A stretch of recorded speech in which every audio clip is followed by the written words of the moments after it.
Hey there everyone, this is Michael Dougal. I review supplements that are related to cognition. And if you're an individual that wants to stop taking Adderall, maybe you want to improve your attention, maybe you want to improve your focus, or perhaps know about some supplements that may help you with ADHD-like symptoms, that's exactly what we're going to go over during this video. You're going to learn about some best practices, not only just supplements, but vitamins, minerals, lifestyles. And so you're at the right place. And at the end of the video, I'm actually going to go over some supplements that you may want to consider avoiding. And now ADHD, it can affect your whole life, not only life at work, but also your well-being, how you're feeling subjectively. And there are some warning signs that you may want to look out for when it comes to ADHD: inattention, hyperactivity, and impulsivity. So not only do you want to watch out for these, but also be careful when it comes to misdiagnosis, because that happens a lot. As a matter of fact, I think I was initially misdiagnosed with ADHD as well. I was on Concerta, I was on Ritalin, I was on Vyvanse, and we won't get too much into the details of those few, but one of my favorites was actually Concerta, which I talked more about the side effects in this video over here, so you can learn why I stopped using it.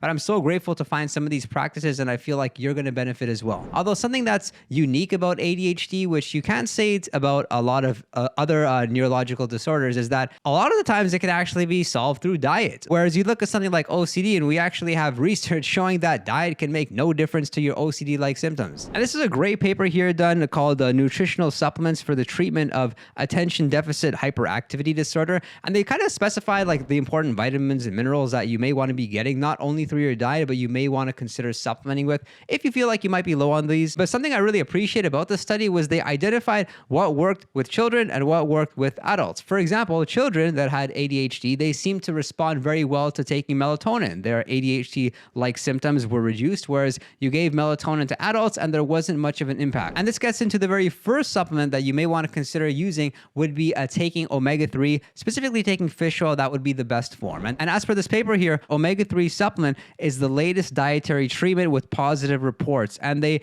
analyzed a few different diets across different populations, and they found like the Western diet, which had more foods that were rich in omega-3, had somewhat of a correlation of less ADHD-like symptoms or less individuals with diagnosed ADHD. So I think it's safe to assume that eating more omega-3s would be good, since the omega-3 to 6 balance is really important and often underrated and not looked at enough when it comes to our everyday diet. Something which I personally do is I take 1 teaspoon of fish oil every single day, and I specifically look for fish oil that is from a quality brand and is also rich in EPA and DHA. And based on the research, when they look at EPA and DHA, it seems, although the research is light, that EPA is going to be more important when it comes to concentration and reducing those symptoms of ADHD. But omega-3s aren't the only healthy supplements out there that may help with ADHD-like symptoms, because there's also a lot of discussion around the use of zinc, magnesium, and iron for helping with ADHD. As for this study here, and this was actually done on adults that had ADHD, although it was a fairly small sample size, only 15 individuals, but what happened was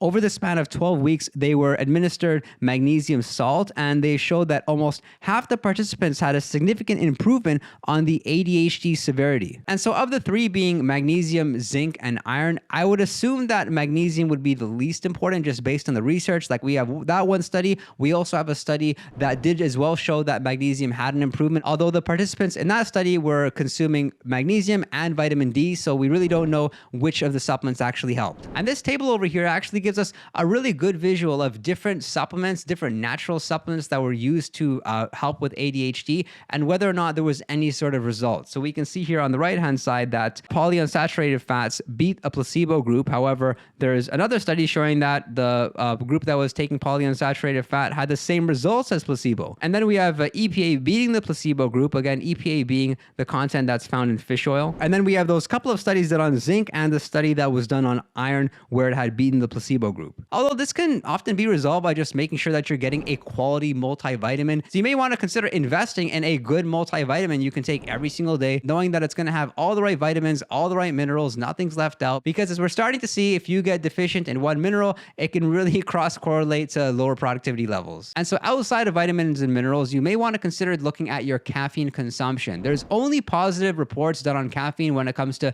caffeine and attention span, caffeine and ADHD. It's just a question of how individuals respond to it. We know that caffeine, yes, it can make you more focused. Yes, it can give you a lot of good benefits, but for a lot of individuals, it often does result in really high levels of anxiety. And so if the anxiety makes it not worth it for you, then obviously don't consume it. For me, I notice I get a little bit anxious with caffeine, but I get better energy levels. My focus is better. I'm able to avoid distractions. I have this like tunnel-like vision. I perform pretty well on caffeine. Can it help you with ADHD? Only you'll get to know that yourself by trying different dosages, but also try spreading out your caffeine, because most of the research done on caffeine's effects with cognition show that you're going to have better results if you have lower quantities of caffeine and you space them out throughout the day, versus if you were to take caffeine pre-workout, we know you're just going to benefit by having a lot of caffeine all at once. However, you would never want to consider exceeding over 400 milligrams of caffeine during the day. That's comes out to about 5 or 6 cups of coffee. Believe it or not, some individuals do it, but especially if you're somebody that drinks a lot of energy drinks, this is something you want to watch out for, because if you ingest too much caffeine, it could result in you having really bad withdrawals afterwards. It can actually result in lower levels of concentration and increases of blood pressure. It's just not good. And I'm very happy to say that outside of the use of caffeine or getting the right vitamin and mineral intake, what has been especially useful for reducing ADHD-like symptoms are using cognitive supplements, also known as nootropics, and some of my favorites being rhodiola rosea, bacopa monnieri, L-theanine, that one's great, L-tyrosine, and I pretty much like all the racetams for ADHD-like symptoms. Some people see good results with ginseng as something you may want to consider. For me, I've never been a big ginseng fan. I often ingest it, I feel a little bit anxious, whereas if I take something like rhodiola rosea or bacopa monnieri, I notice it wipes off my stress. I feel recharged, I feel rejuvenated, I feel clear-minded, so those two are really good. L-tyrosine would be good if you're looking to like improve your focus for a short period of time. I don't like that with L-tyrosine. I seem to be needing to take a lot of it. I don't know how much it'll actually affect you and your ADHD throughout the whole course of the day. It's more like a supplement where you could just take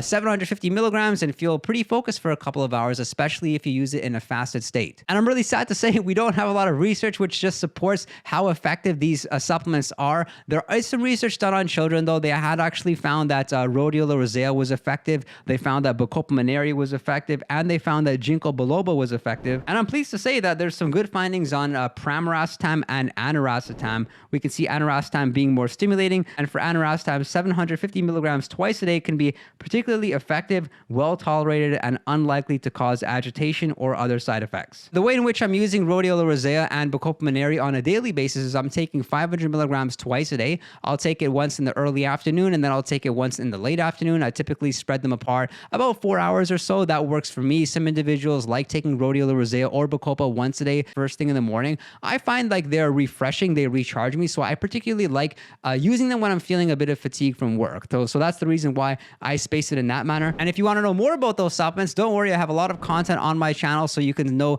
how much to take, the side effects, the possible interactions. Just make sure that you're educated. I hope this video was informative. If it was, then do consider subscribing, drop a like. And if you want to chat with me one-on-one, you can message me on Patreon.